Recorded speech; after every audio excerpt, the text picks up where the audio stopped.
Good morning from Brazil. Good morning. Hello. I'm from Paris. Hello from U.S. East Coast.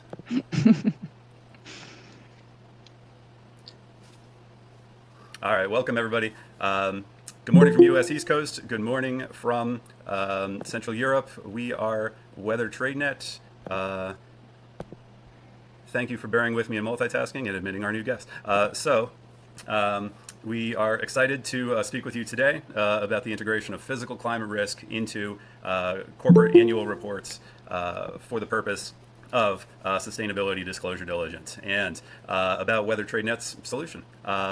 We had originally reserved this time slot for a partnership announcement with one of our valued partners, Sustain It Right. And that did have to get postponed to September. Please follow us in our news and we'll keep you updated on that as far as the rescheduled webinar there. We wanted to make use of the time slot, and so we'll be covering much of the same material anyway with regard to corporate disclosure reporting. So welcome, and hope everyone has a good time. With that, today we're going to briefly introduce ourselves, cover the requirements for international sustainability reporting best practices, as well as what they are, what companies should be looking forward to, the materiality assessment components, the integration of physical climate risk metrics, and how you potentially can unlock new business opportunities. So with that, I'll continue to our founding team. Elena, as the original founder, why don't you kick us off? Hello, everyone. Happy to see you with us today. I'm happy to be joined by Folmer and Matt, my fantastic teammate. So Weather TradeNet, we are a team of climate scientists with the PhDs in climatology, geophysics, computer science. Myself, I was working in this space, in the flood modeling space, hurricane modeling, during more than 18 years. And the moment when I discovered then that there is a new international regulation on climate-related financial disclosures, I realized that we should support companies to do meaningful, auditable climate risk analytics. And this is where we started. Happy to see you, and passing the word to my colleague Folmer. Yes, good afternoon from the Netherlands here. My name is Folmer Krikken. A PhD in climate science, so I have also a strong background in climate science, I think about 15 years in total. Also worked at the Dutch Weather Institute, co-author of the official Dutch climate scenarios. And although climate research is very interesting, you have to building products instead of writing papers is even more interesting. So when Elena knocked on the door, if I wanted to join Weather TradeNet almost 3 years ago, I said, yes, that would be a very nice opportunity. So I'm the lead data scientist, lead product development of Weather TradeNet. I'll pass the floor on to Matt. Thanks, Folmer. So Matt Macunas, U.S. East Coast. Most of my career has been in public administration, legislation and regulation, and sustainability and clean energy. More recently working with talented sustainability tech startup founders, and about a year to a year and a half ago recruited in at Weather TradeNet as a co-founder leading on client relationships, partner relationships, grant writing, and sales and marketing. So hello, pleasure to see you today. Briefly, our solutions, as we tee up for talking about the corporate compliance elements of this, Weather TradeNet offers a valuable slice in this space, which is analytics and predictive modeling for physical climate risk for your property portfolio, regardless of how many you might have spread across the face of the earth. We've got a free tool. Check it out now if you like, yourclimaterisk.com. This displays at its most basic what those sorts of physical climate risk metrics might look like near you for the present and for the future on somewhat of an insurance logic. Is there no risk, or is it a virtually uninsurable property by decade X, right? So our bread and butter is analytics and reports that can be generated instantaneously based on address uploads to our website. You can get Excel reports back to you with over 110 risk metrics per site, summary PDF reports, deep dive PDF reports, or anything tailored that you might be looking for through our online analytical platform. Perhaps even more useful to some partners, would be API access to our scientific data that has been debiased, regridded appropriately, and made into valid indicators and directional signals for your company's strategic decision making. Moving forward, and we also offer trainings if you needed to hear more about that. We've got some amazing clients and partners across a few different fields. There are listed companies, construction companies, multilateral development banks, African Development Bank, large-scale infrastructure, sustainability consultancy companies, and we want to talk to some more. So if you're among them, a potentially interested party who'd be looking for a strategic partnership with physical climate risk reporting, feel free to give us a shout. And moving over to the why. Elena, do you want to take this part? Thank you. Yes. So as you know, the Corporate Sustainability Reporting Directive was adopted in Europe in January 2023, and progressively all European countries adopt corporate sustainability reporting. And already France, for example, Ireland last week, this week Sweden adopted the CSRD. Other countries follow mostly the IFRS guidance on climate-related financial disclosures. So both regulatory policies, so the European and international IFRS, require companies, so require listed companies, banks, pension funds, asset management companies, big companies in general, to report on climate-related issues for them. So climate-related financial disclosures should include physical climate risks, which means the impact of flood, the impact of storms, droughts should be disclosed within the corporate annual filing. And the specifics is for the forward-looking scenario analysis. This is a very difficult part because it means that we need to assess the forward-looking flood risk and impact of flood in the future. And this is very difficult data to create, for climate scientists. It's a challenge to generate this time series and then to provide it in an easy-to-use way so that companies could use this information in an accessible way, this forward-looking scenario analysis. And another big challenge is the worldwide coverage, because listed companies, big companies, banks, they have real assets globally, worldwide. And having this comparable information, knowledge about all hazards, many hazards worldwide with a forward-looking capacity, this is a huge, huge challenge, which we are solving, and the companies need support with this. So this is the about the CSRD ESRS, about the main part. So the physical climate risk is a part of ESRS E1 and IFRS S2. So we are happy to discuss this further also in more detail, in more technical detail. Let's go further. Let's try to see what is required. So the metrics. What is required to disclose? Both regulations, so basically it's 80 countries by January 25, requesting companies to disclose on physical climate risks within the sustainability reporting. And the metrics is the percentage of assets at risk. So this is the baseline metrics, the starting point. So it's always important, like where to start. And this is the information that we deliver with Weather TradeNet. We scan the portfolios, of real assets, addresses, postal addresses, and we deliver this information. So 3%, 10%, 7% as of today and in the future are exposed to different physical climate risks.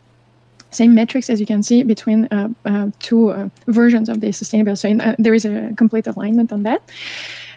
Let's go further. What we have next? Okay. So today, companies already since 2 years, if you have a look at, for example, Barclays has a wonderful corporate filing with the physical climate risk covered very well.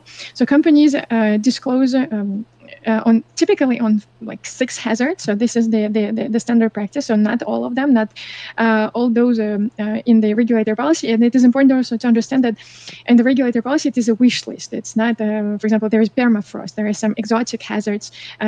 Clearly, these hazards, they exist only for some locations, right? So there are baseline hazards, and this is already important. So the heat wave, cold stress, drought, wildfire. So these are the main hazards that should be covered.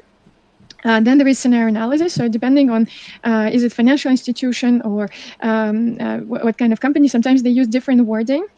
So the orderly, disorderly, and hothouse world, it's very popular terminology for financial institutions. And so the climate models themselves, they run with the technical names of scenarios. So the corresponding names between orderly and the technical IPCC name. So it's a SSP1, RCP 2.6, and so on. So different scenarios reflect different degree of warming, expected warming in the future. And another component within the disclosures is the availability of different time horizons. So screening the portfolio as of today it is important because this is the baseline. So historical and as of today, what is my flood risk already today without any forward-looking data? And if adding the forward-looking data by 2030, 40, 50. So this is the standard practice, how companies are disclose already. There are beautiful examples, and I invite you to see the last two reports by Barclays. They did a very good job. Let's go next. What do we have? Okay, so materiality assessment. This is maybe the most difficult topic within the disclosures.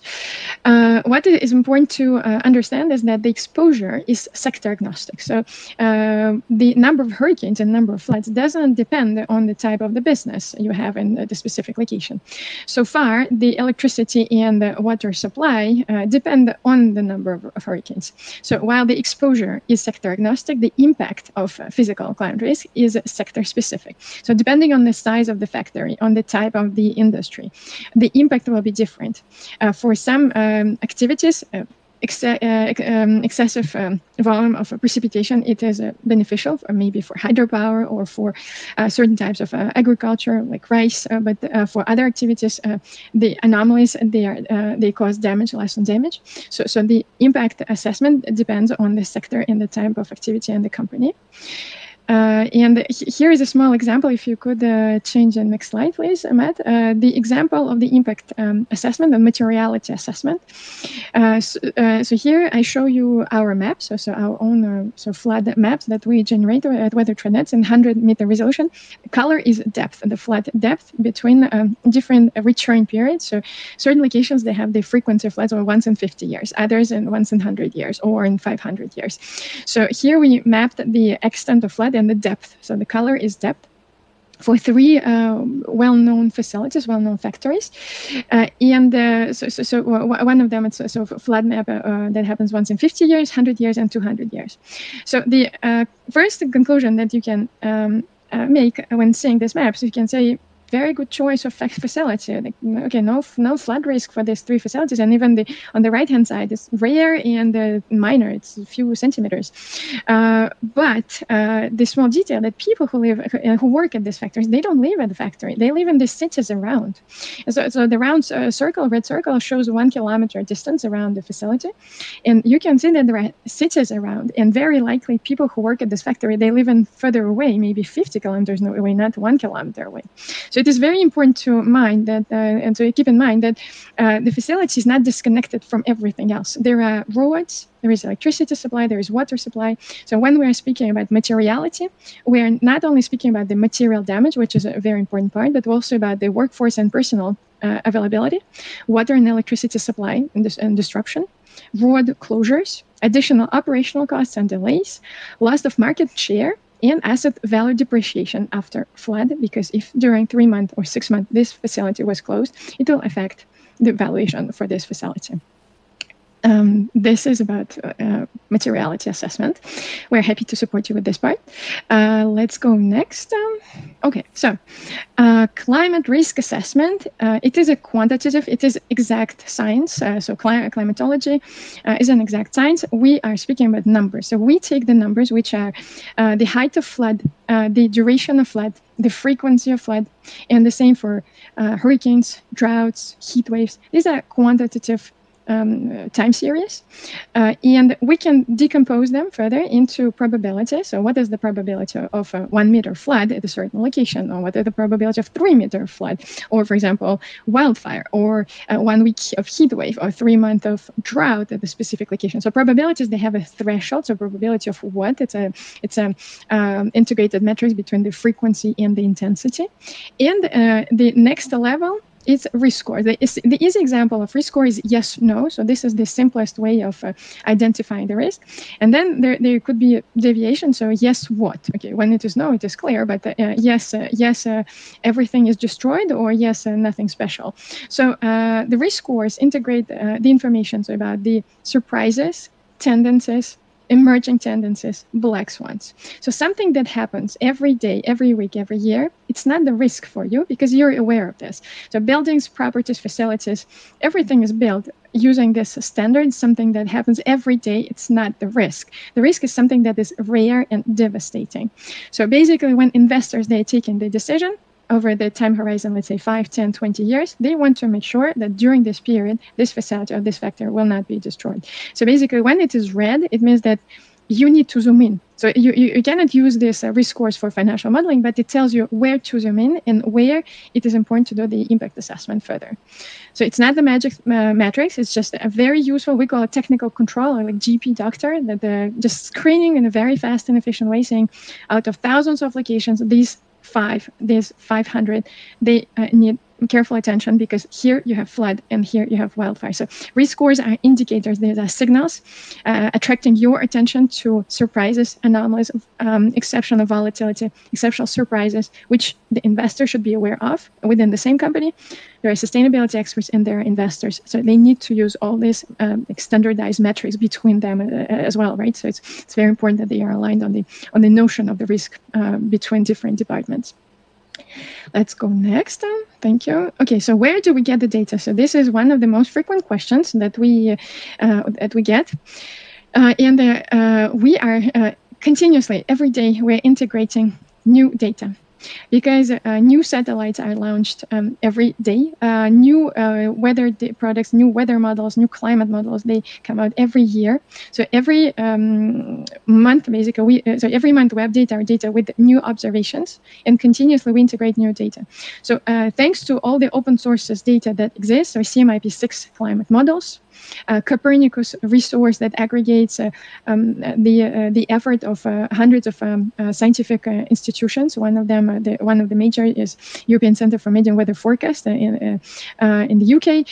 So the data sources, NASA, European Space Agency, precipitation, so MODIS, Landsat, Sentinel. So using the combination of different resources, as you can see from this table, we need to aggregate different time resolutions and different spatial resolutions. So basically, there is always a certain overlap between data sets. Some data sets are available only for the US. Others are global. Some data sets, they're available only for the last 5 years.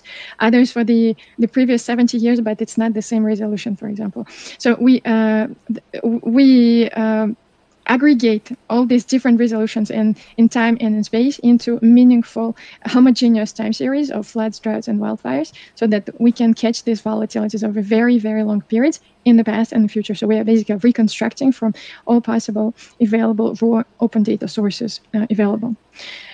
Thank you. This is the work with Folmer we are fighting every day.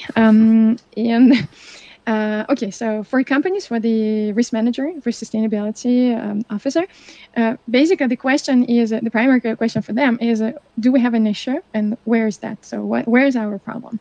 What should we know? And basically, this is the first part. So the idea is that you need to regroup allocations so addresses, zip codes, or geocoordinates for different facilities.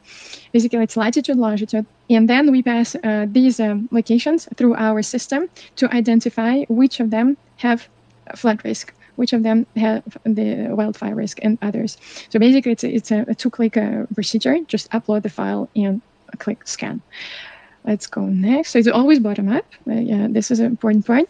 Matt, do you want to comment here? Sure, Dr. Maksimovich. Consistent with what Elena was mentioning earlier, the commonalities between the reporting standards E1 and S2, if I didn't transpose those incorrectly, we've got a requirement to know exactly what percentage of your portfolio is imperiled by physical climate hazards. And so this is what tells you. And this is the readout at its most basic, regardless of your number of sites that you're submitting for analysis. The technical screen comes up first with this sort of a readout. will tell you what your two worst risks are, both for today, current decade / historical, and for the 2030 time horizon, or that could be tailored. And if you see something in the extreme level, that's that technical flag where you're going to want to zoom in further with further analysis, financial analysis, perhaps geotechnical for adaptation and resilience, so that you can get smart on which parcels are imperiled by extreme weather moving into the future or even in the presently.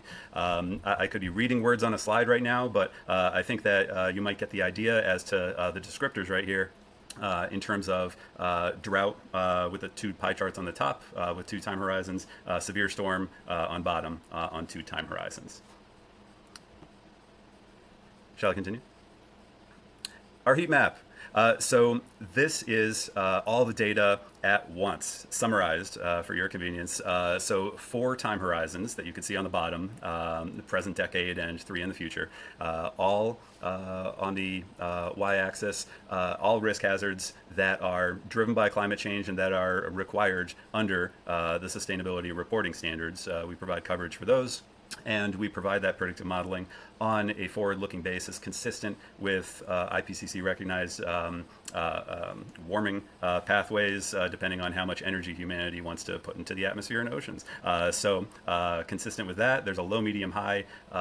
Functionally, I could use the colloquial, let's see, hothouse world, if everything goes to heck, and disorganized and organized pathways for government and social responses to climate change. So depending on how the future goes, we can forecast that for you on a scenario basis as well. So 3 different factors right there, all at a glance, and this could be for a single property or 10,000 properties all at once, however you like that to be communicated. Again, on the 1 through 5 risk level basis.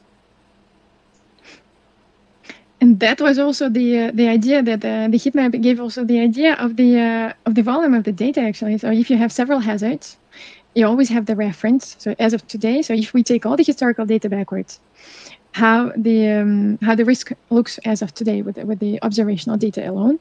So present is the reference.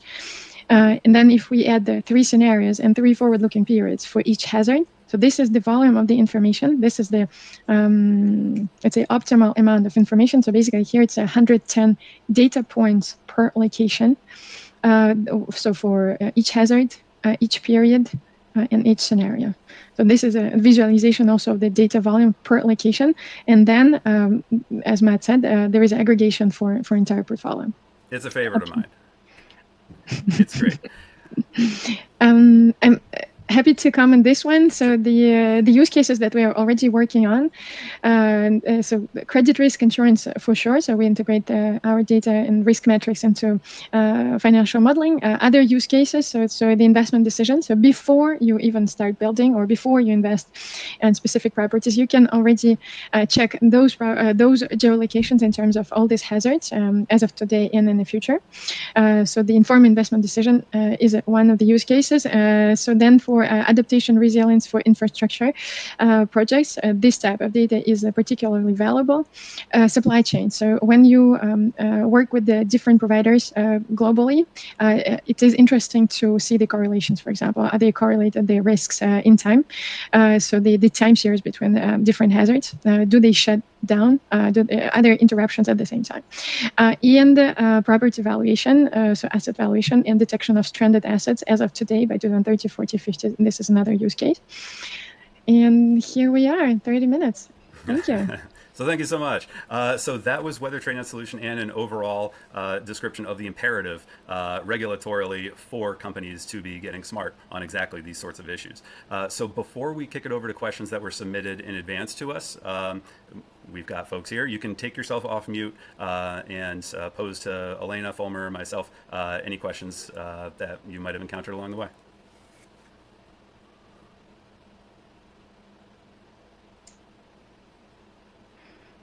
You can always write us also your questions along the way, because maybe this was a big volume of material. So we will share this video with you after. Are we recording? We are recording, correct. We are recording. Okay. Yes. So yes, we will put in our YouTube channel this video. And here you have also the email address. So if you have questions progressively, please feel free to send us. So, okay, well, I'll go to reading the questions from our registrants, and we'll see how that affects the recording if that window is up. How is the process used by Weather TradeNet for helping assess enterprise risk management and business continuity in local and regional applications in South America and Brazil, especially? Let's see. Okay, I will take this one. Try it. And so when speaking about financial modeling, it is classic financial modeling always. So just the new parameter in this case is the time series in the past. First of all, we always start by financial modeling from the past. So we reconstruct for a specific location the time series. Suppose that with the risk scores, we identified that they have heat waves. We will reconstruct the time series of heat waves in the past. And then together with the company, we will put dollars in front of each anomaly. And this is already the essential part of the story of the financial modeling. So basically, what is the expected loss every once in a year, the maximum over 10 years, the maximum in 20 years, the maximum 30 years. So reconstruction backwards, even if the business exists only since 1 year or 5 years, it doesn't matter. We can reconstruct 70 years backwards. What would be the expected loss in the past for that activity, for if it was kind of a frozen state in the past during 70 years? And this is the baseline. This is the ground truth. And the next part is the modeling, but with the forward-looking heat waves. So the forward-looking financial modeling of expected loss, loss and damage, should be considered in the context of the historical number that we calculated on the step 1. So it's a classic financial modeling. And in the local and regional context, Brazil was called out specifically, and I believe they are included in our lineup of flags that are under the regulatory purview for other large and listed companies applying in on the same. And any special comments on Brazil? Any special comments? We have necessary data for Brazil, thanks to global weather and climate models that cover the historical period starting 1950. There is abundance of data, so we have a lot. And during the past 20 years, the satellite data was already in 6-kilometer resolution, for example, for precipitation. So there is no shortage of data. The question is how to process this volume. So it's also the having a lot of data. It's also the an issue with the analysis. So we solved this part, and we have the data for South America and Brazil and Uruguay and Colombia. Very cool. Yes. Thanks, Elena. The next one: physical risk process for energy company, including materiality assessment process. This is verbatim. How to report climate risk-related risks in annual report for the first time as a guide. Share any good climate risk reporting template to follow and disclosure statements. So I feel like we covered part of that, right, in the natural course of what we were talking about. And for the remainder, I'll start, Elena, and then you add on. We do have a sort of mesh web of partnerships because we know our specialty. It's physical climate risk. There's others who are providing more fulsome reporting guidance as to the entirety of the disclosure statements and checkbox sort of approach to what everyone needs. We slot into there just perfectly. But if you're looking for, let's say, transition risk, materiality assessment, those sorts of things, there are a lot of great providers out there. We partner with plenty of them. Elena, take it in a different direction if you like. No, I agree that for financial impact assessment and for materiality assessment, that indeed it's a very good idea to reach out to us and reach out to our partners also, our collaborating companies, because this is the big topic, and depending on the type of the industry where you are, some sustainability consultancies have more experience also. So yeah, welcome to reach out, and we will guide you to the right partner. We're happy to be of service. So is the predictive tool based on IPCC scenarios? Is it possible to choose or customize which one we want to use? If that option is not available, kindly elaborate on your scenario of choice. I think that was another one that we covered in terms of alignment with IPCC generally adopted scenarios, and there's a number of them that could be selected from. We felt it made the most sense to convey those as default options for low, medium, high representative sorts of warming pathways. And so, yeah, that's Anything else on that, Elena? Just what a good question. Just a great question. Interesting one. Okay, so everything is customizable. So, for example, time horizons can be, instead of 30 years, could be 35, 45. So yes, it's everything is customizable. In terms of forward-looking, the scientific community, so IPCC group and other climate experts, they created 120 climate models. This is the overreaching exercise by major climate institutions worldwide, and it is possible to customize, for example, which models you would like to include in risk assessment. So this is how many models. Also, this is customizable. Last question that was submitted in advance: how can we advance the concept of climate risk assessment in the Latin American context? So there's a choose your own adventure for us. It's obviously applicable. I love it that we've gotten 2 questions about Latin America, because it's in my own longitudinal line for time zones. So I appreciate that coming from the US. As far as anything else is concerned, the data is global, the applicability is global, the need is global. We're seeing what sorts of effects climate change is incurring on different locales across the world, and it's certainly no different for Latin America in terms of these roiling heat waves, extreme precipitation, the drought in the Panama Canal causing $260 billion worth of losses for supply chains across the world last year. Generally speaking, yes, there's that. And if you're a professional who's inside this space for sustainability reporting, for sustainability services, do feel free to reach out to us to join our web of partnerships to provide that sort of necessary and crucial support for that geographic domain. Elena, anything else on that? Yes, one small comment.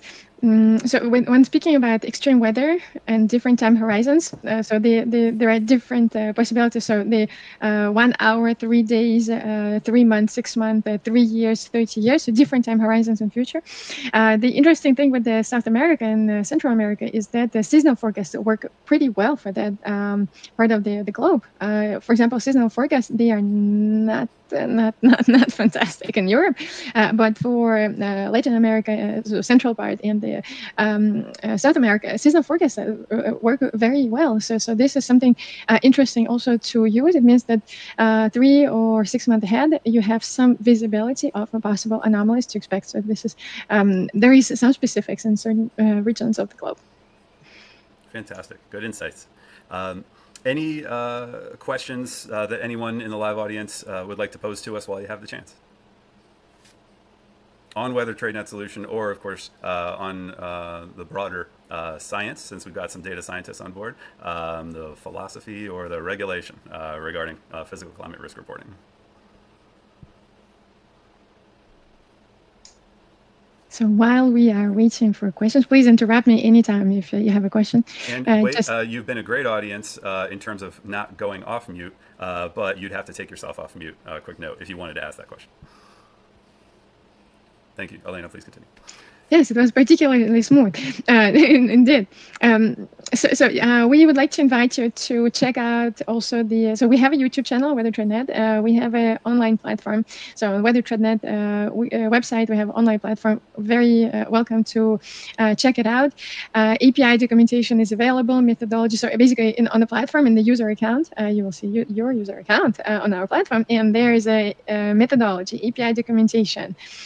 There's a pricing list also, but we have free tools and free solutions. So again, yourclimaterisk.com, it's for a specific location. Feel free when you would like to integrate our API. We provide a certain pack of free bonuses, so that you can scan thousands of locations for free, and then we will see together how we go further. So if you have a business idea how to what kind of I don't know, real estate credit risk modeling, please reach out. We are looking for partnerships, collaborations to build new products, new instruments together, and let's make it meaningful. Yes. We'll make that the last word. Thanks so much, Elena. Thanks, Folmer, and thanks to our audience today. You've been great, and we've enjoyed sharing with you. You don't have to go home, but you can't stay here. We hope you have a great rest of your day. Thanks so much. Thank you too. Bye-bye. Thank you. See you on the next webinar. Yes. Thank you. Bye. Thank you. Goodbye, everyone. And I will discuss what we can do here because we have some contacts that would be interesting for you. Okay? That would be, yeah, let's continue the conversation. Happy to, yes. Bye. Et on parlera français, nous, ce sera plus simple. Oui, on peut parler français. Matt speaks Spanish. Sí. Sí. Hablo castellano también un poquito, pero acá hablamos portugués.